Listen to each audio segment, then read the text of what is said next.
So what is it going to cost you? That's what we're going to answer today in this blog post and blog video. And so I just wanted to show you kind of what it means when you're talking about paying for college.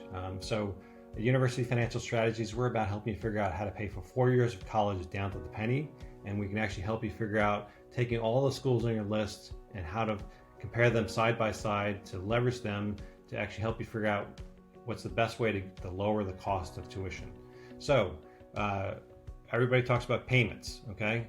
So one thing I want people to realize is that when you take out debt, it has to be paid, and the payment can be very large. And so that maybe it doesn't mean much to you in terms of taking out a loan, but what I wanted to show you here was this is a sample client, and they're going to have about $130,000 in debt that they're going to have to graduate with. Okay, and so what does that debt mean? Well, if we're doing a standard 10-year payment plan, that's $1,450 a month. If they stretch it out over over 25 years, imagine 25 years of making this payment, $841 a month. Okay, so the important thing to think about is that we're paying $1,450 a month. That student, if they graduate as a business major, they may only make $3,000 coming out of college. And so they're going to be paying almost half their income to pay off their student loan debt.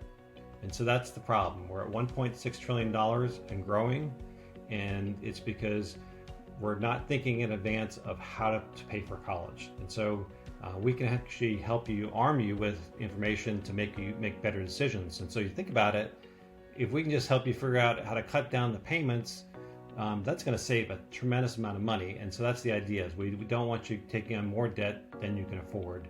And so we're going to give you information, not only how to figure out what's the right school for you in terms of how to pay for it, but if you do choose a school, what's the best path to make those, to actually how to fund it.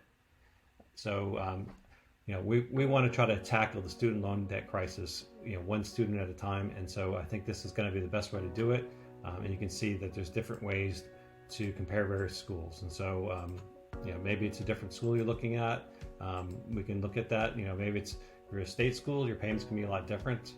But we want to arm you with the information and show you what the various types of debt, which type of loans to take if you're going to take on loans, and then how not to get yourself in trouble, either as a student or maybe that parent that maybe has retirement in the near future.